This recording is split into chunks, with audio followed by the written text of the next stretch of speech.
हमारे बीच में हिंदुस्तान की प्रख्यात गायिका, हमारी बहन सिंधी गायिका मंजूश्री आसूदानी आज हमारे बीच में अखिल भारतीय सिंधी बोली साहित्य एवं प्रचार सभा द्वारा आयोजित सम्मान समारोह में एक बतौर सम्मानित गायिका हिंद व सिंध की हमारे बीच में मौजूद है। ये हमारे फ़ख्र के लिए, ये हमारे लिए एक फ़ख्र की बात है। आइए हम उनसे जानते हैं। आपने देश विदेश में कई कार्यक्रम में सिंधी गायकी का, सिंधियत का प्रचार प्रसार किया है। आपको क्या लग रहा है कि जो हमारी सिंधी भाषा लुप्त हो रही है वो कैसे बच पाएगी वोकल कल्चर के माध्यम से?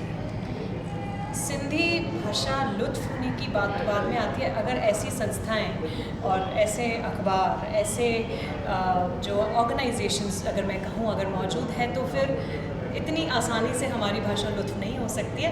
और आगे अगर इसको हमको और बढ़ाते जाना है तो किसी भी फील्ड में, एटलीस्ट फील्ड में ना सही घर में हम अपने बच्चों से सिंधी में बात करें, वो बहुत ज़्यादा इम्पोर्टेंस रखता है। और जब तक हमारी मातृभाषा हमको नहीं आएगी, क्या हिंदी और अंग्रेज़ी तो हम लोग बाहर जाके स्कूल्स में, फ्रेंड सर्कल में हम लोग सीख लेते हैं, पर हमारी मदर टंग हमको सिखाने वाला सिर्फ हमारे घर वाले होते हैं। तो मेरी एक यही गुजारिश है सारे सिंधी परिवारों से कि अपने बच्चों से एटलीस्ट आप सिंधी में ही बात करें। आप सिंधी गायकी के कुछ, आपकी क्या कितनी सीडीज़ वगैरह रिलीज हुई है? मुझे जहाँ तक जानकारी मिली है कि आपने न केवल हिंदुस्तान के सभी शहरों में वरन विदेश में भी सिंधी बोली का, सिंधी गानों की मिठास का पूरा आपने रस जो है कुडेला है, बिखेरा है। मैं चाहूँगा कि आप अपनी आवाज़ में भी कुछ गाकर सुनाएं और आप अपने गायकी के क्या आपने कुछ सीडीज़ या कुछ जो लॉन्च की हों जिससे हमारी भाषा और संस्कृति का प्रचार हो, आप उसके बारे में कुछ जानकारी दें। जी, मेरी ऐसे तो काफ़ी सीरीज़ रिलीज़ हो चुकी हैं, अलग अलग बैनर्स के तले रिलीज़ हुई है।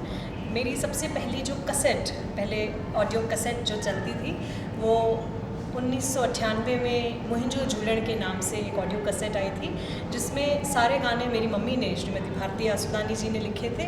और वो गाने मैं 8वीं या 9वीं कक्षा में पढ़ती थी, तो मुझे इतने कलामों की, इतने रागों की इतनी समझ नहीं थी। तो एक फ़िल्मी गानों से हर एक बच्चा काफ़ी अट्रैक्टेड रहता है, तो उन्हीं फ़िल्मी गानों के ऊपर एक पैरोडी करके मेरी मम्मी ने सारे झूलेलाल जी के गीत लिखे और मैंने उसको रिकॉर्ड किया। That was in 98। उसके बाद अलग अलग बैनर्स के तले, जैसे सिंधी संगत, आशा चांद की जो ऑर्गेनाइजेशन है उसमें उनके कई जो लाडो का एक सीडी बनाया, मुहिंजी शहजादी, फिर भजनों का एक सीडी बनाया, गुरु आयो वा। फिर मैंने अपने खुद का एक पर्सनल प्रोडक्शन जो था मेरा, that was treasure of Sindh, सिंधियत जो खजाना। उसमें कोशिश यही की कि जो हमारे पुराने जूने जो कलाम है, जो राग है, सिंधी राग, उसको हमारी नई जनरेशन तक कैसे पहुंचाऊं मैं। तो एक नई म्यूज़िक के माध्यम से एक फ्यूजन उसको किया, एक ट्रेडिशनल और वेस्टर्न दोनों मिला के जो फ्यूजन बनता है, उस फ्यूजन के साथ मैंने ये सीडी रिलीज़ की, सिंधियत जो खजानो, ट्रेजर ऑफ सिंध।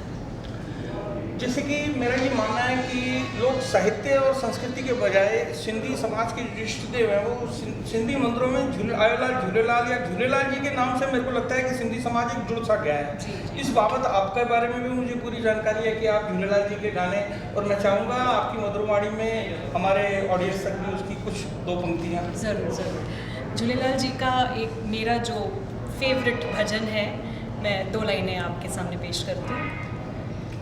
झूलेलाल साईं झूले, झूलेलाल साईं झूले, झूलेलाल झूलेलाल झूलेलाल साईं सभिनी जूं सदाई तूं ही आसूं पुॼाई, ओ लालड़ा आसूं पुॼाई, ओ झूला